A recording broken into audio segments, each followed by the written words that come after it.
This parshah and Parashas Ki Seitzei, obviously, these parshiyot have a lot to say about Sefer Metshuva, Yemei Narayim, what we're trying to accomplish, where we're going. There's a little audio share that I gave yesterday that Reuven was kind enough to send the notice out. Anyone wants to download it? The idea basically. It's been posted. I saw it's been posted. Yeah, and it focuses on two midrashim, but we can expand a little bit more on it. I just as an open to this week's parsha too, because as Chazal point out that it's good thing this is covered, right? The Chazal point, you don't have to wash it, just As Chazal point out that the real war taking place at the beginning of the... I mean, this is a mugzam thing. It's a very bizarre thing. That even after many years, some things in the Torah are unusual at first, and you get used to them after a while. Some things you never get used to. The Yafas Toar is basically one of those things that you never get used to. You never used to. You never really... Actually, good point. But you're not really ever used to because it's such an unusual thing. We'll just pause that all the phone turned on. This is supposed to happen before this year. Let's all do it at the same time to see what it plays. Like that.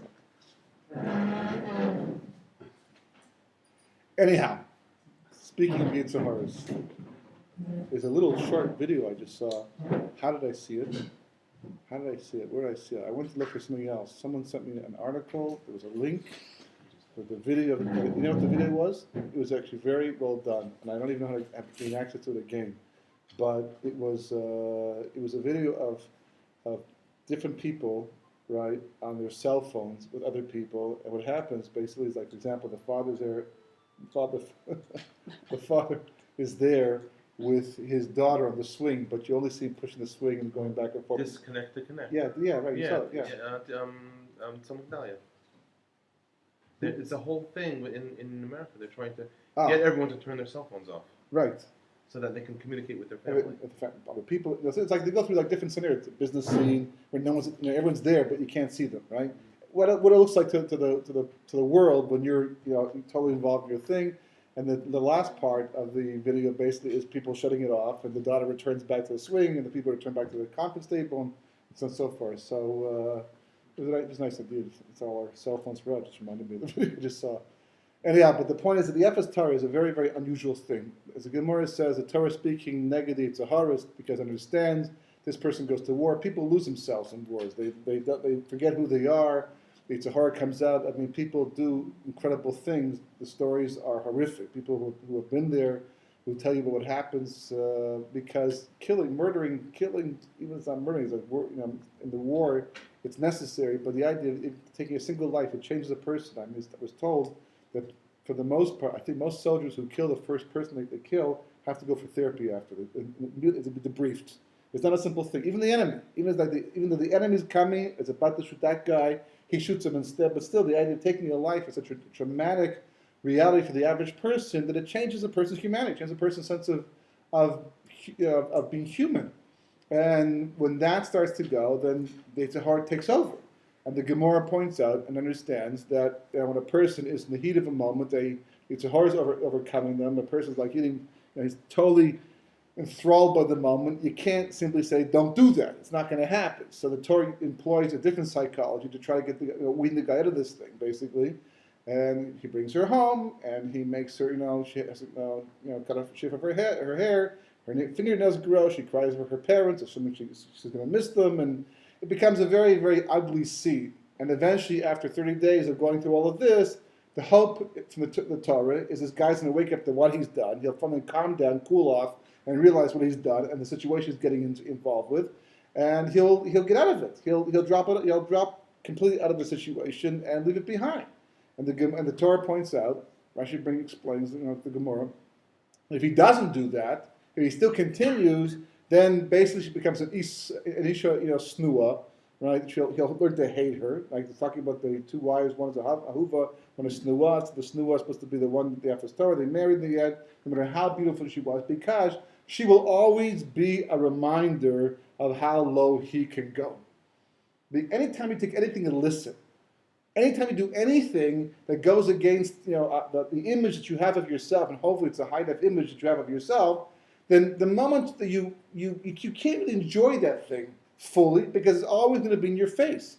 It's always going to be a reminder of how you drop down to a specific low level. And usually what happens is when people remind us of the things we did that we shouldn't have done, we hate them instead. They become the source of the hatred. Really, it's our own hatred towards ourselves, but they become the object of the hatred because they become the memory of the thing that was done badly, right? And not only that, says the Torah, but it's going to result in a rebellious child, Ben Sor Mora, because whether technically speaking there can be a Ben Sor Mora or not, doesn't make a difference.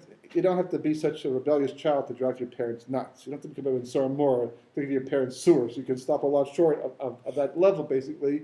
But now the number one key issue, as a side point, which happens to be this week's parshah speaks about the whole concept of marriage itself. This is the parshah Kedusha, the parshah of Ki Seitzei that we learn about the halachas of marriage from. That the number one factor to raising children to be normal, to be healthy, to be happy, as much as possible. As much as possible. There's obviously going to be things and distractions that we can't always overcome. There's factors we can't always deal with. But one thing is for sure, it's not money. Money certainly helps because it can lessen the stress. But money is not the basis of a healthy, happy family. Thank you. But primarily, it's going to be shalom bayis. Shalom bayis is the main thing. Families can be poor. They can be in poverty, and it happens many times. In fact, Rav Moshe Feinstein himself points out, as an aside, back in the 70s, this is before we got anywhere close to as gashmi as we are today, back in the 70s, he was saying it was no coincidence that most of the Gedolim over the last few decades before that had come from Europe. He says because in Europe basically they didn't have much. In America, even an ani in his time had meat. There was people had meat. There was actually not all the time, and not the best of meats, but it was much better than what was available in Europe. But to have meat usually meant going to the butcher and hanging around to see whatever bones he was throwing out to put in the soup, so you had some kind of taste of meat. But that was the extent of it. And the poverty itself resulted in very well-developed Gedolei Dor eventually. So it's not every family can live with poverty and function on such a level, but he was making the point that Gashmis can be very distraction. Meaning what? Meaning that the fact that a family is well off is not going to be a guarantee that the children will grow up normal. That's all the point that's being made here right at this point in time. So what's the most important Nekuda? Is going to be Shalom Bayis. Shalom Bayis is what saves the children. But, that's what children grow up. They thrive on that specific point. So if in spite of the financial situation, in spite of the political situation, in spite of the what's going on in terms of security, if somehow the parents maintain an island of Shalom Bayis, children can survive almost everything and grow up pretty much normal along the way. So certainly, if she's snua, if he does not like her, there's not going to be Shalom Bayis. More than likely, any children that come from him and her, by definition, are not going to grow up and be what they're supposed to become. So it's a whole process over here. So this really is the battle of every individual all year round, all through their life, and what we answer for on Rosh Hashanah, on the Yemei Narayim, right? Everybody has their own Yafas Toar, for sure, right? Today it's very easy between all the technology that's available to us, the cars and the houses, the amount of affluence that's been available to us in America and here, mostly outside of Eretz Yisrael, but certainly here now as well, that people have their attachments to things that they're drawn to, and that logic can't necessarily dictate how to behave, can't overcome the type and the desires. People are sacrificing all kinds of valuable and worthy things for the sake of fulfilling tithes today.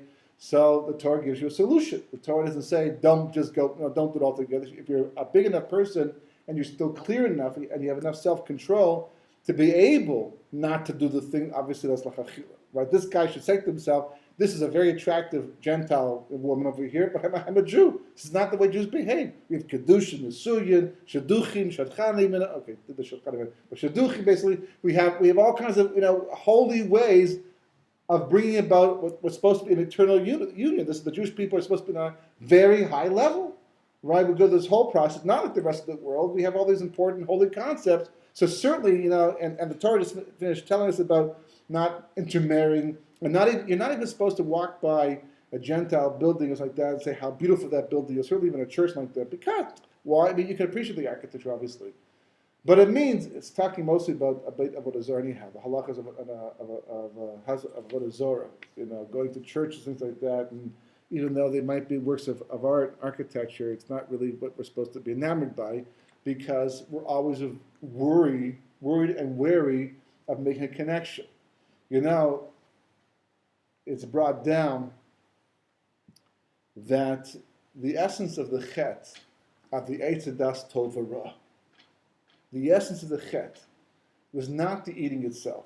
Because Baruch Hu said, do not eat from the Eitz Hadas Tov V'Ra, but clearly Adam HaRishon, on the level on which he was living, could not have made that mistake.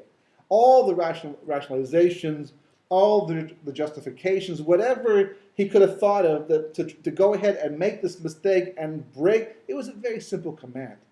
Do not eat. As simple as it's recorded in the Torah, it wasn't because Baruch Hu said, I'm thinking about something, I have in mind some kind of avera you shouldn't do, right? What do you think it's going to be? But I'm not going to tell you, you work it out. It wasn't like the Bechlal. Because Baruch Hu said very simple Hebrew, not English, right? But Hebrew, do not eat from this tree. On the day that you do, you shall surely die. Which part didn't you understand? Right? Which part wasn't clear to you in this whole thing over here? It's 100% barur, right? So there's no way, and we're talking about an individual that the Malachim confused for Hashem. That he had to tell the Malachim, no, there's God and then there's me. I'm much lower down the totem pole over here. The animals, everybody respected him. Kabbalistically, he was huge. He would, if he was in the room today, you would not be able to see him. That's how ruchani he was. And even better yet, he had no Yetzer Hara. We, on the other hand, can make mistakes and rationalize and justify and go off the derech chas v'chalila because we have Yetzer Hara. We can fool ourselves. We can be fooled. We can be tempted. He could not.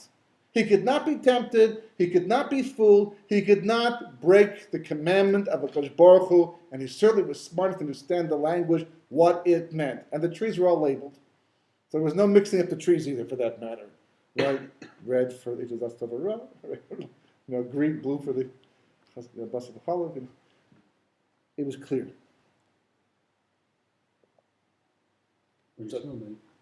But he still made the mistake. Amazing, eh?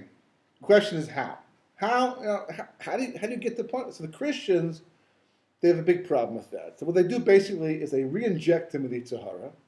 They draw him like a little kid, who can't control himself, whose mother says to him, don't take any cookies from the cookie jar without permission. And the mother goes out shopping, someplace else in the house, whatever, and the child's like, oh, this is my chance, I shouldn't, but I can't. That's the way they paint the picture. Adam was like a child who could not withstand temptation. But that's not Messiah. That's not the belief. We know differently. So we're stuck. So what do we do instead? We skip over. We just skip over the whole thing. Forget about it. One day in the future we'll understand it. It's hashgacha pratis. Because Baruch Hu won, he planned, whatever. But it happened. You can't argue with reality that it took place, right? But how it took place, it's a big mystery. So it really isn't, because just certain pieces of information that are missing from the puzzle, and once you plug them in, it actually makes sense. But it takes a little background information. So it turns out that there wasn't the progression. On the level that Adam existed before the Chet, he could not have broken the command of HaKadosh Baruch Hu. He understood perfectly well what he should do and what he shouldn't do in the end. So then what changed? It says that Adam HaRishon, he understood perfectly the purpose of Ma'aseh Bereishis. Ma'aseh Bereishis was basically perfect. It was almost completely rectified, except for one area of Ma'aseh Bereishis, which was for him to correct. And he was correct about that. The only thing was that he didn't quite have the tools to do it at that point in time. So therefore, he was supposed to wait until Shabbos, and the Kiddush of Shabbos would have basically transformed the Eitz Hadas Tov V'Ra into Eitz HaChaim, and that would have rectified everything automatically. So his basic test was just to sit on his hands for 3 hours. But the 3 hours were long hours, not like hours today, but just not to do it. So what happened, basically? So, he made a government study of the Eitz Hadas Tov V'Ra. He wanted to understand what this thing was about. What's wrong with this tree? What is evil? I mean, today, evil, we have all kinds of examples. We've done, averas. We're old hat at this type of a thing. We know that this thing exists. We recognize it to a large degree. We get fooled by it. We get duped by it. But we know what it is. For Adam HaRishon, who was made into a perfect world and himself was perfect and free of all evil, and even at this point in time, you have to understand, there was no Nachash in the Garden of Eden. The Nachash was outside the garden at this point when Adam was first created, and he was a nice guy. If you had met the Nachash at this point in time, you would have had a cup of coffee with him and schmoozed. Because he was a friendly guy, and he was there. The Gemara says he was created to serve Adam. The Nachash was there. The reason why he could talk was not to trick Adam and Chava into eating from the Yetzidas Tova, but it was basically because he was there to serve Adam and Chava. And who knows how many other animals also could talk for that matter. Right? But that was his mission, that was his job. So what happened? So basically, when Adam went to examine the tree, he went to look at the tree to understand what the evil was that was incarnate in this particular tree, just to understand it. That's all. He looked at it. He looked at the tree itself, and by looking at the tree, as the Leshem explains, that the seichel, the maskil, and the muskil are all one. Which basically translates as the mind, right? Yeah. The thinker, the person doing the thinking with the mind itself, and that which is being thought about, they all become one. What happens? Because basically I'm walking down the street and I'm not looking at anything in particular, I'm just in my own mind, and as I walk by everything, and I don't even notice half the things that I walk by, if anything at all, whatsoever. You can walk a mile, you can walk an entire distance, it's amazing. There's times I walk from the bus station to the old city, totally oblivious to what's going on around me. I mean, I'm looking, I see, but I'm not really paying attention. I'm in my own mind. I'm not really trying to understand something, but something will catch my attention. My background is architecture. Usually it's a building, some sort, something is going up. When the light rail was being built, it was very, very, distracting for me because all the different things they were doing and how they're doing it.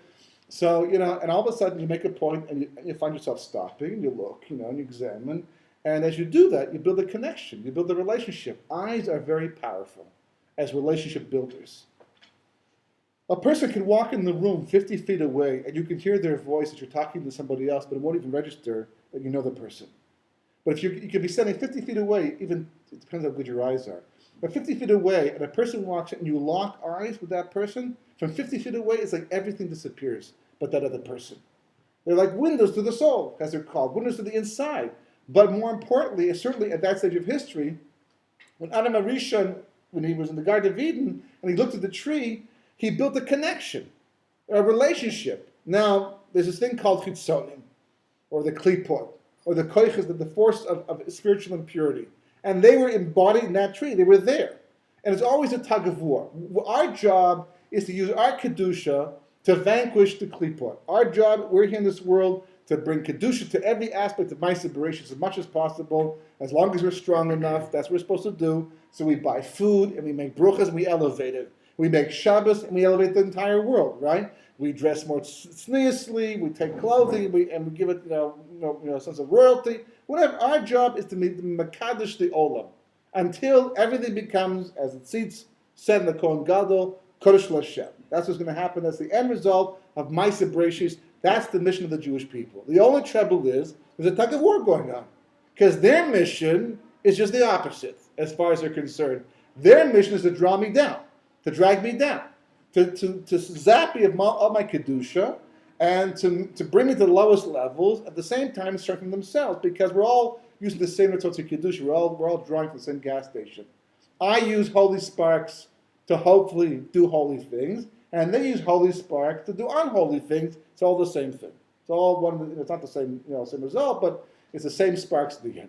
So there's a tug of war going, and you can feel it sometimes. Like you could be in an airport, some kind of public place. When you first walk in, get out the bus, you feel I am a Torah Jew. I believe in God. I believe in Torah. I want to go to the world to come. You don't exactly say that when you get off the bus, but that's kind of like manifest. That's your mission statement. That's your creed to a large degree. And you walk off the bus, and you walk into the streets, and you're exposed to things. You're exposed to a world that does not bind your philosophy necessarily. People try to incubate themselves and entrench themselves to avoid things like that. But if you go beyond your borders, anywhere else in the world, you're going to be exposed to things that are not along the lines of what the Torah dictates to what you look like. So, there are people who can withstand the temptation. They don't look, they don't get involved, they don't buy, they don't, and other people who fall. But it's a tug of war. You can feel it. to maintain yourself versus being dragged in. So for Adam, it was a much more real war because it was like out in the open. Ours is kind of like behind the scenes. Ours is kind of like, happening on a level that we can't perceive necessarily, but he could see it. And since Adam HaRishon's greatness was not earned through his Maisim Tovim, he had not yet done anything specifically, important like Avraham and Yitzchak and Yaakov had done, and Moshe and David and Melech. They went out and became who they were. So when you achieve your own greatness, it's yours.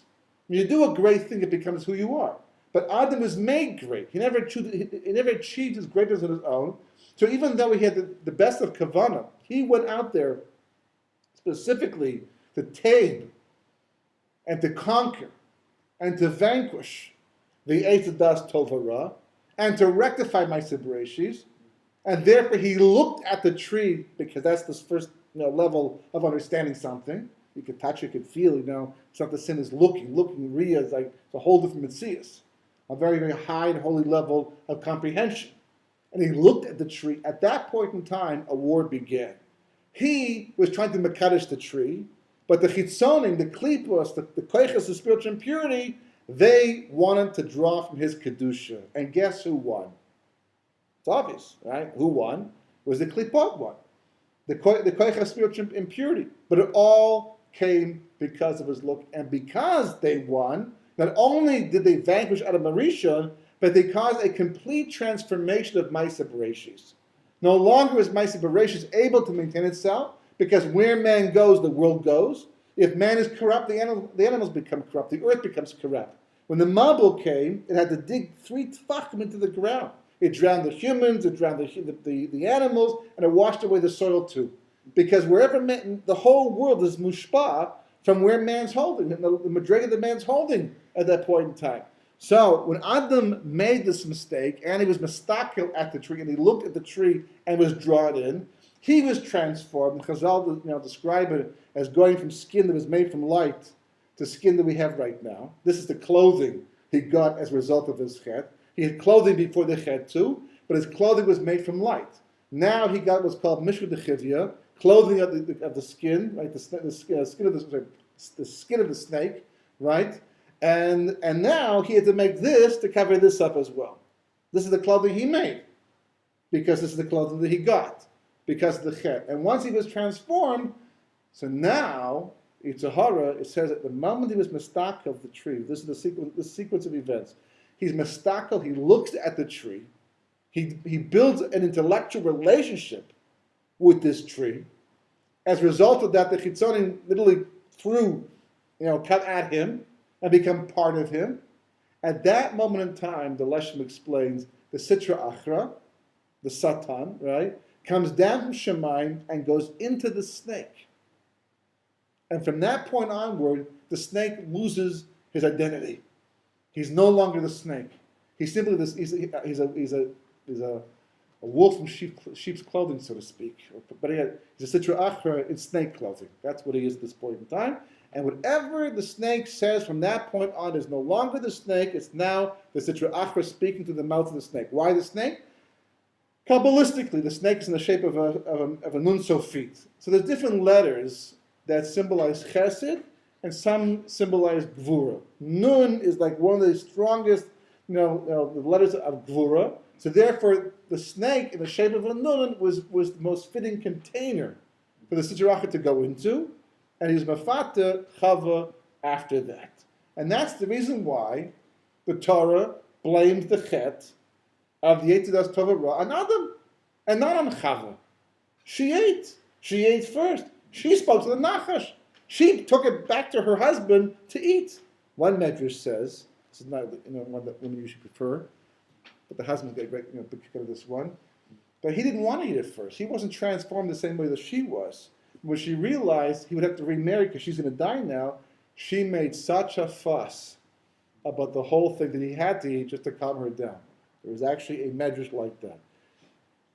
What does it actually mean? I don't think it means exactly what it sounds.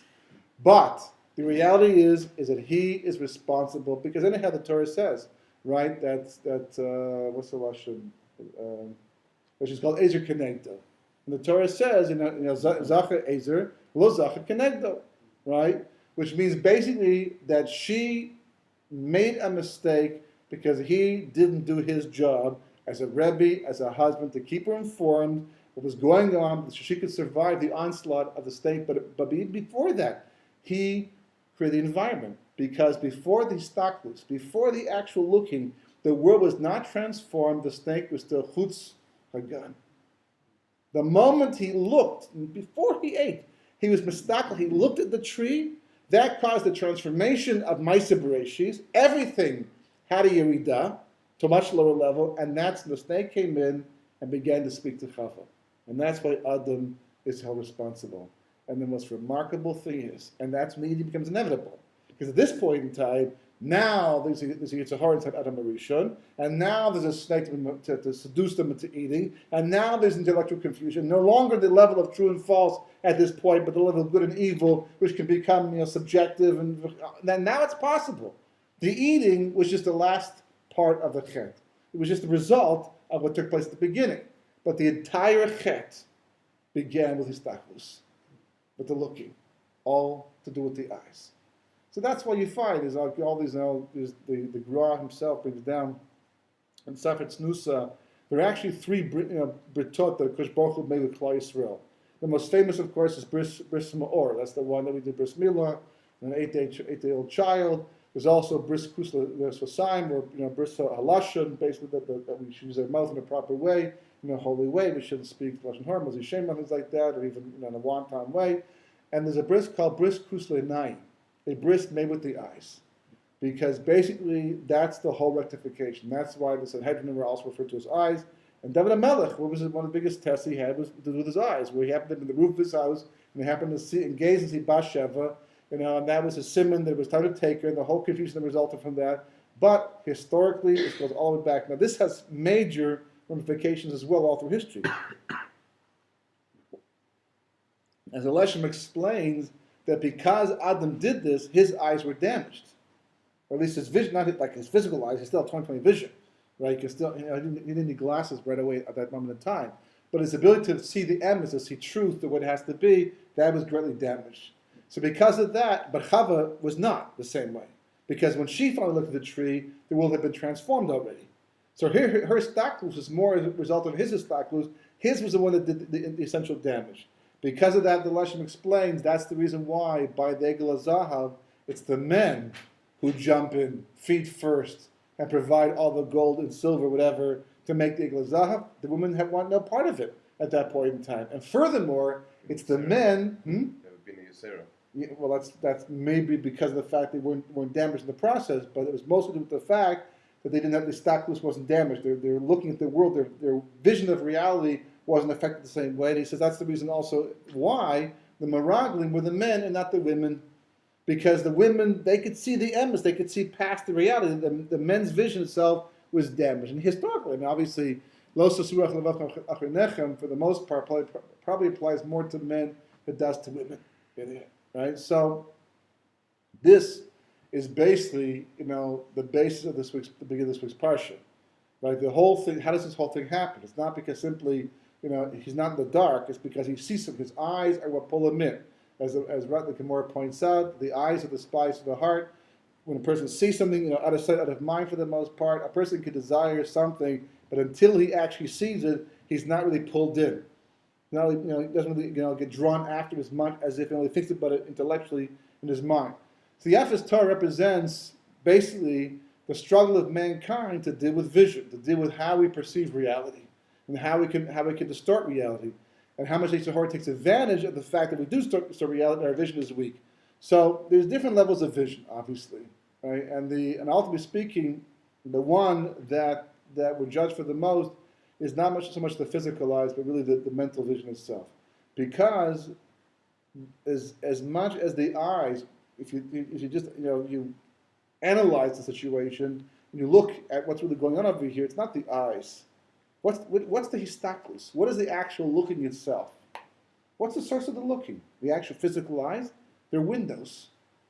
We look at each other as if our personality is right there in the eyeballs, right? We look at the world, ki'ilu, it's the eyes that are seeing, like somehow there's a little computer program and a machinery behind the iris over here that goes in, it's all processed right here, but it's not what's going on. The reality is that light comes in, it's just light beams coming in, they're inverted upside down the back of the eye, which explains a lot, and then eventually it goes to the brain, and the brain plays a movie. The eyes are simply windows to the world, but the actual vision, the actual perception, seeing of reality takes place inside the mind. It's the mind that does the staklus, that does the viewing. The eyes, that's why, for example, halachically, if a person is saying Shema, and he happens to be like his eyes are going across, and he sees something that's not sanua, but he keeps on moving and never actually focuses on that specific thing, he does not have to repeat the words that he said, even though his eyes are that one moment. If he happens to look and he focuses and he sees what he's looking, and he stays there for a second and he gazes per se, so now he must repeat the part of the Shema itself that he said that was said while looking at the wrong thing, or learning for that matter, right? It should be done the same way. So it's the actual focus, it's the paying attention, it's the mind analysis of what the eyes are basically bringing in. And the most amazing thing about life is the way that 50 people can look at the exact same thing and see a different world. And that proves the point. Because not that your eyes are better than my eyes, or my eyes are better than your eyes, or your glasses are stronger than mine. We're all looking at the world with the same vehicles, the same technical mechanisms. The difference between you and me and the next person is the movie screen at the back of the head, right, where it's being projected, and the interpretation of those events. So Rishub ben Levi, his son has a near-death experience. He almost dies. Well, he did die. That's the whole point. A near-death experience means he died, but he was revived. He came back for whatever reason. A miracle happened, and he came back.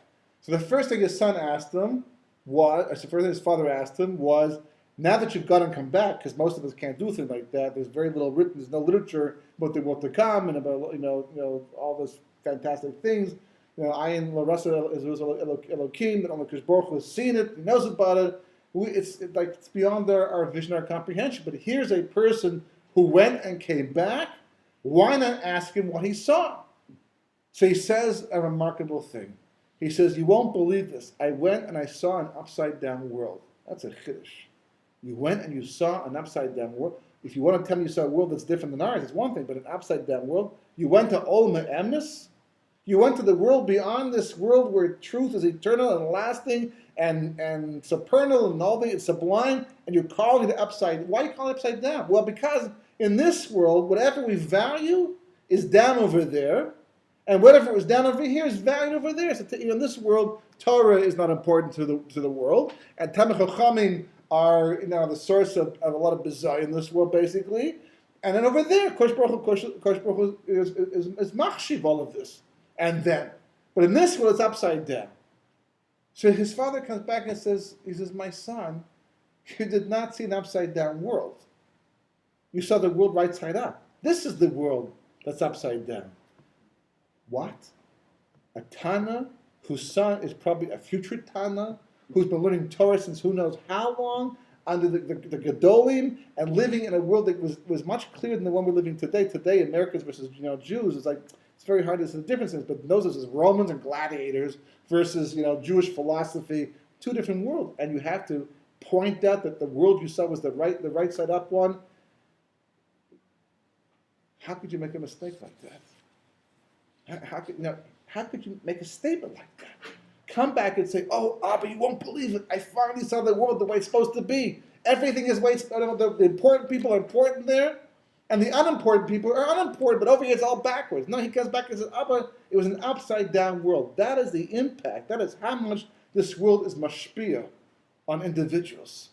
To the point you can be from living by Torah, doing the mitzvahs, everything right, and still be walking on the ceiling. And because everybody else is walking the ceiling with you, you think it's the ground. And you live that way. Somehow the hair doesn't fall to the ground and things don't fall to the ceiling. But that's intellectually, that's the way people live their lives. So that explains another Gemara. And the other Gemara says the following thing. The famous Gemara that everybody's heard before. But in this light, it's a little more interesting. The Gemara says, at the end of history, at the end of days, Which Baruch Hu is going to take the Yetzer Hara, he's going to shecht it. How does he shecht it? He's mali the olam with dust. He actually take it out there with a shechita knife and shecht it right there in the spot and salt the meat. He's shecht it over here. Okay, it's finished. It's over. History has come to a conclusion. It's no longer around. He's going to shech the Yetzer Hara. And then, okay, good, that's enough. Finished. Right? Bury him, put him away. Who cares? What's the next step he does? That's not good enough. Because Baruch Hu says, okay, now that I've done that, he brings the Yetzer Hara before the tzaddikim, gemurim, and the Rishayim gemurim. And what do they say? The tzaddikim say, whoa, they both cry first of all. Everyone's crying. It's a big crying scene over here, right? And why are the tzaddikim crying? Because they're going, look, it's a huge, monstrous mountain. Look at the size of this Yetzer Hara. It's phenomenal. Thank God we never knew this while we were living. Because if that's the way it had looked to us back then, because in our lifetimes, we thought it was nothing. Or we worked hard to overcome it, right? But now we see what it actually looks like. Incredible. We would have failed. And done more Averas, God forbid. So what does the Kodesh Baruch Hu do? He brings it to the tzaddikim, and the Rishon Gemurim now. And they're also crying. But they're crying because they're going, unbelievable. That's how small it is. Where's my magnifying glass? And they got. That's what made me do that affair. God, I can't believe it. In my lifetime, it was this huge towering mountain, and that's why I did all this Averas knife, and it's only a little hair. Okay, fine. What does the Gemara mean by this? First of all, a more basic question: how can it be both at the same time? The male, it's a towering mountain. So then the tzaddikim get rewarded because they overcame it, and the Rishayim, okay, they didn't do the same thing. But how can it be both a towering mountain and a thin little hair in the end? What's the Gemara telling you? The Gemara is telling you a sod about the Yetzer Hara. First of all, the Gemara says in Kedushin elsewhere, the Yetzer Hara is so powerful today. Ever since the Yetzer Hara is so powerful today that nobody can overcome.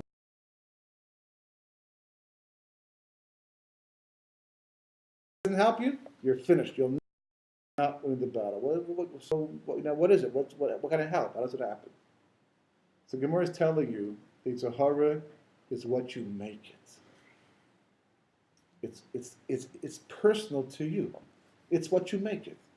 Two people come. One guy sees this beautiful woman, right, and he can't control himself. He has to marry her. He has to take her, right? He's totally attracted, and his buddy goes, "What are you crazy? Are you nuts? She's a Gentile. Can't don't give it a halacha, but it's a achila. Think of the embarrassment. Think of the community. Think of your parents. Think of all the sorry that caused yourself and your brothers, your sisters. Think of the laughing stock of the community. I can't help myself. What are you talking about?" And the guy walks away.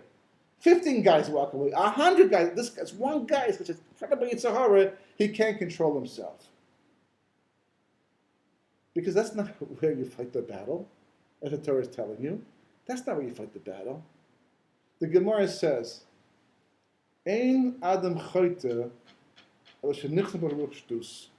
a person does not do an avera unless a spirit of insanity enters him."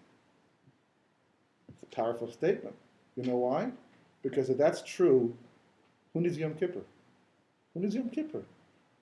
Every avera I do is insanity. I plead insanity, right? I did this thing, it was insane. I'm off the hook. If I was sane, I wouldn't do a thing like that. I was quite aware of the fact that I was doing this thing, but the Torah tells me, because who in the right mind would do a chet? So therefore I should be pater. Or is the Gemara just joking, being facetious over here, or is it being true, right? So the answer is in Achinami, you're right. The Avera was not the actual mice itself. Because you know something? It's like a person being on a diet who wants to not eat a lot of fattening food and goes to a wedding on an empty stomach. It's not going to happen, right? A person wants not to speak Lashon Hara, but hangs with people who speak Lashon Hara. It's not going to happen, right? A person wants to get up on time and daven with a minyan because he gets up too late at the other time and misses a minyan and goes to bed at 2 o'clock in the morning. It's not going to happen. It's not the way it's going to work. Between the last year that made the mistake and the next do. So what am I chayav for? Myself to look at the world in a mature way. So when the situation arose, I was tested, I could say, "Pashmash, this is good. This is not worth it. It's exciting on the spot. It's thrilling. It's talking to my body. I feel, but something. I can see the future. I'll regret this later on. I'll hate it. I'll hate myself, hate this thing, and the result, Tosfos, will be disastrous. I can see down the road that's the way it's going to work. The Avera is not preparing for the Avera. Because if you're not prepared, you're not going to win. He knows everything. He knows all the ins and the outs. He knows